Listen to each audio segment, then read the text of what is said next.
Assalamualaikum warahmatullahi wabarakatuh.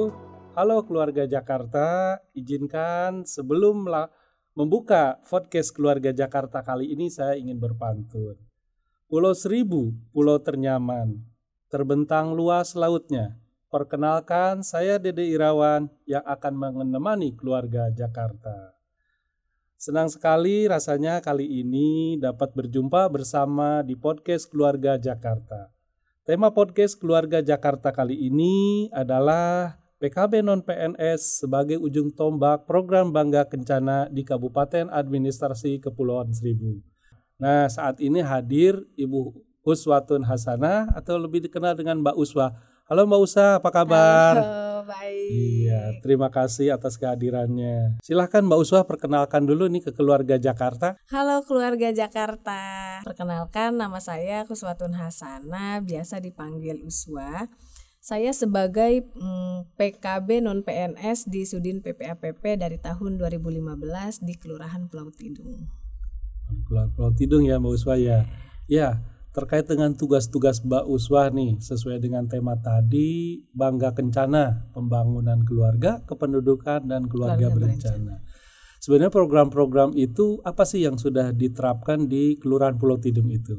Kita sudah menerapkan dari kelompok Poktan, yaitu terdiri dari BKB, di sana Bina Keluarga Balita ya. BKB Bina Keluarga Balita.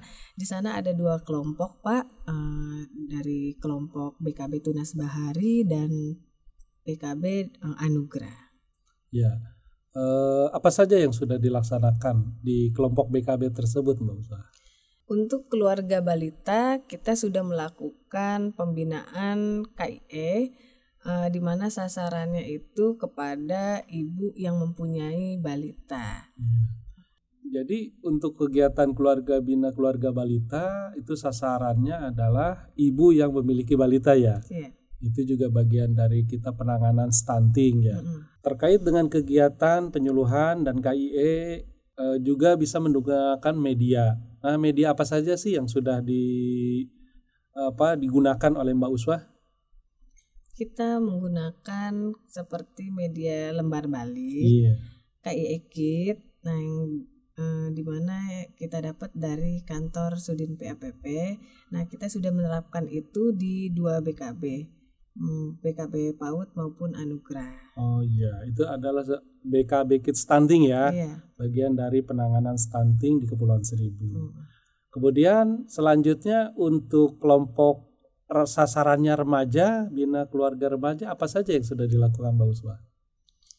Yang sudah dilakukan kita memberikan KIE dan sasarannya masih tetap ibu yang mempunyai remaja. Oh iya, jadi sasarannya tetap ibu tapi yang memiliki remaja. Iya. Di mana kita memberikan KIE pemahaman tentang KESPRO, kesehatan reproduksi, maupun pencegahan stunting, agar generasi anak remaja itu memiliki kesehatan sebelum melakukan pernikahan, calon pengantin. Jadi merencanakan lebih awal ya untuk berkeluarga, sehingga ada bekal untuk berkehidupan di masa yang akan datang itu ya. Ya, kemudian ada juga yang namanya BKL, Bina Keluarga Lansia. Nah, ini seperti apa sih, sampai sejauh mana sih ini penanganan lansianya melalui BKL? Lansia kan sasarannya tetap keluarga yang punya lansia dan lansia itu sendiri. Kita memberikan KIE edukasi agar para keluarga memiliki lansia yang tangguh. Melalui 7 dimensi lansia tangguh ya. Jadi materi-materi itu yang akan disampaikan dalam setiap penyuluhan di BKL seperti itu ya. Siap. Iya.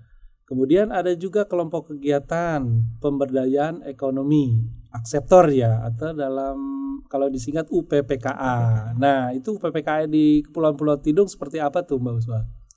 Alhamdulillah sekarang UPPKA di Pulau Tidung sudah lebih maju ya Pak. Kalau dulu namanya UPPKS, sekarang udah UPPKA.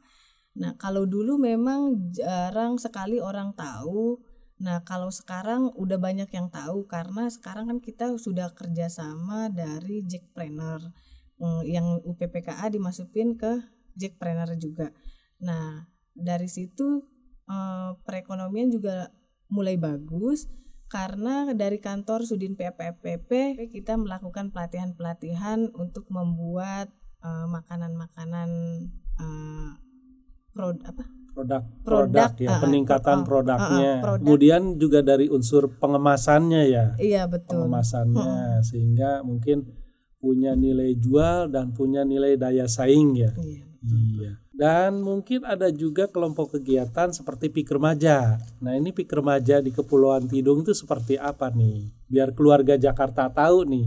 PIK Remaja kalau di Tidung itu PIK Remaja adanya jalur sekolah. Oh, jalur sekolah. Iya. Di mana fungsinya untuk melakukan konseling kelompok maupun konseling individu.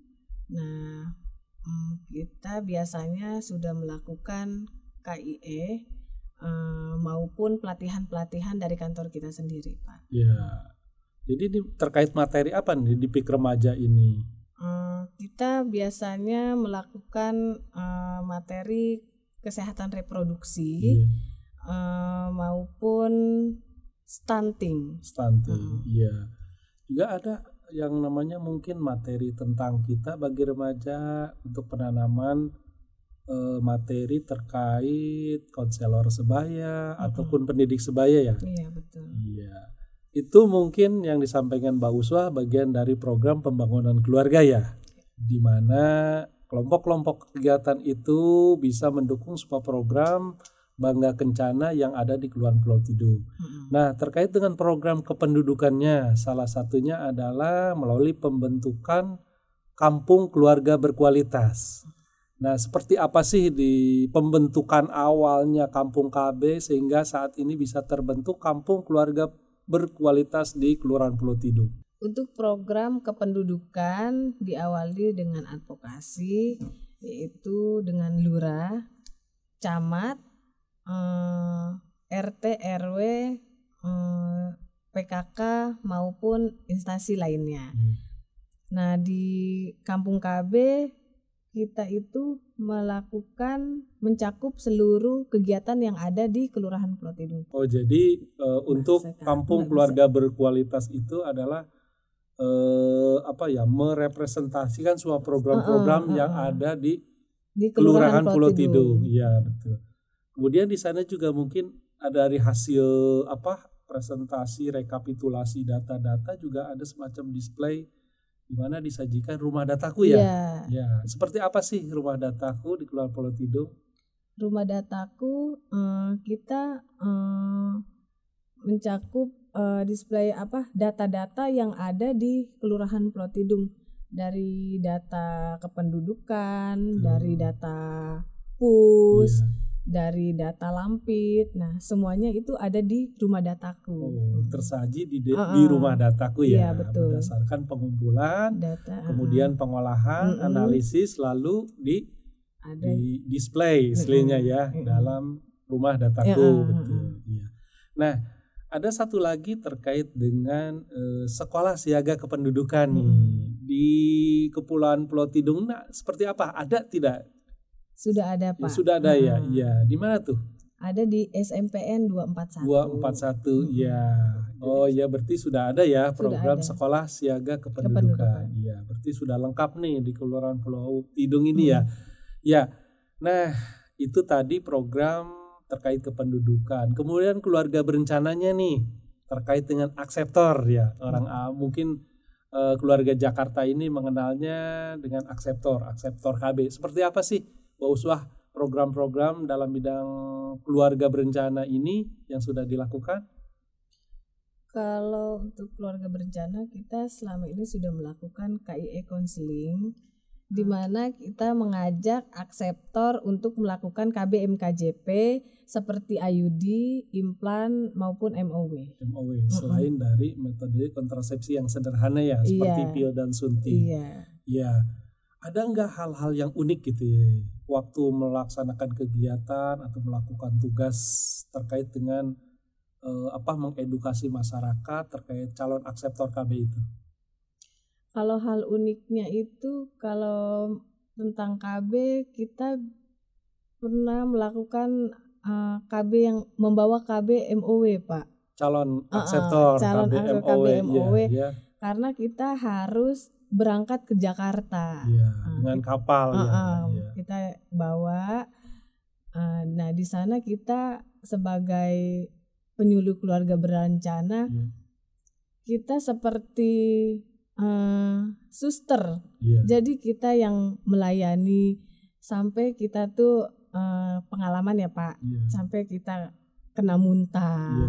Terus kita yang harus gandeng-gandeng ke kamar mandi, semuanya kita yang tanganin.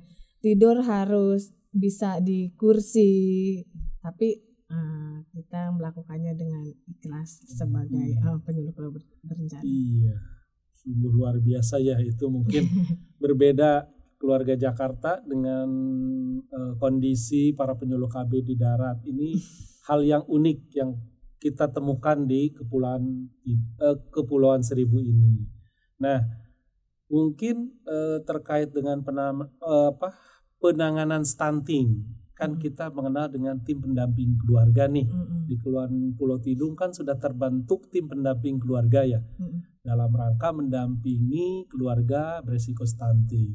Nah, sudah seperti apakah hal-hal terkait dengan tugas tim pendamping ini sudah dilakukan di Kepulauan Pulau Tidung? Kita bekerja sama dengan PKK dan bidan serta Dasawisma tentunya. Kita sudah melakukan KIE kepada sasaran yang berisiko stunting, Pak. Iya. Jadi sasaran keluarga berisiko stunting itu kan termasuk calon pengantin ya. Kemudian juga ibu hamil. Iya, dan ibu yang memiliki balita. Betul. Iya. Jadi 3 sasaran itu yang sudah dilakukan Mbak Uswa di Kepulauan Pulau Tidung ya. Bekerja sama dengan bidan dan tim penggerak PKK-nya. Iya. Nah, mungkin di ujung-ujung pertanyaan saya, apa sih kendala-kendala umum nih yang dihadapi, atau memang hal-hal hambatan yang memang dengan kondisi Kepulauan Seribu ini seperti apa sih dalam melaksanakan kegiatan-kegiatan sehari-hari ini? Kalau kendalanya itu, kalau di Kelurahan Pulau Tidung kan kita ada Pulau Payung, Pak. Nah, kalau ke Pulau Payung itu kita terjang harus pakai kapal. Betul. Nah, tapi alhamdulillah sekarang karena kita sudah ada Dasawisma, jadi terbantu. Oh, jadi sudah ada penghubung di Pulau Tidung, Pulau Payung tersebut ya. Iya, jadi terbantu dengan adanya kadar Dasawisma di sana. Betul. Kemudian dari segi pelaporan nih, karena memang kan jaraknya jauh, tidak mungkin mengirim laporan melalui kapal. Nah, juga mungkin ada kendala jaringan. Kalau memang harus mengirim data seperti apa tadi Kepulauan Seribu? Iya, kalau jaringan pasti kalau di pulau tuh sinyal suka kurang bagus, Pak, sering. Nah, untuk mengirim laporan juga kita bingung ya, karena kita terhalang kapal. Kapal hanya berangkat sehari sekali. Nah, jadi mau nggak mau kita harus tertunda beberapa hari. Kalau untuk ekspedisi juga nggak langsung sampai kalau di Jakarta. Oh, seperti itu ya. Itulah mungkin kendala tersendiri ya. Baik dari segi internet jaringannya maupun dari kendala angkutan ya, tergantung pada cuacanya ya. Betul. Ya, keluarga Jakarta itulah salah satu hal-hal unik yang kita temukan di Kepulauan Seribu. Misalnya kita sudah menghadirkan narasumber yaitu penyuluh KB non PNS. Keluarga Jakarta, tibalah kita di penghujung acara podcast Keluarga Jakarta hari ini.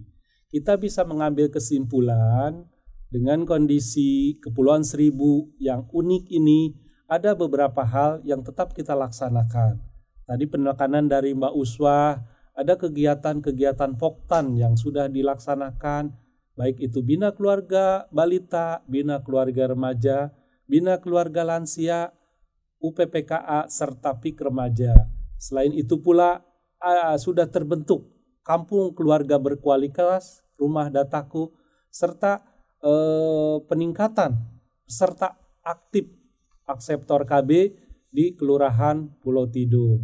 Itu adalah sekelumit gambaran tentang program yang sudah dilaksanakan penyuluh keluarga berencana non-PNS di Kelurahan Pulau Tidung, Kabupaten Administrasi Kepulauan Seribu. Keluarga Jakarta, semoga pembahasan kali ini bermanfaat bagi kita semua. Dan terus saksikan podcast Keluarga Jakarta tentunya dengan tayangan-tayangan yang mengedukasi dan informatif. Serta jangan lupa untuk subscribe, like, komen, dan share channel YouTube Dinas PPAPP Provinsi DKI Jakarta. Sampai jumpa di episode berikutnya. Terima kasih keluarga Jakarta. Wassalamualaikum warahmatullahi wabarakatuh.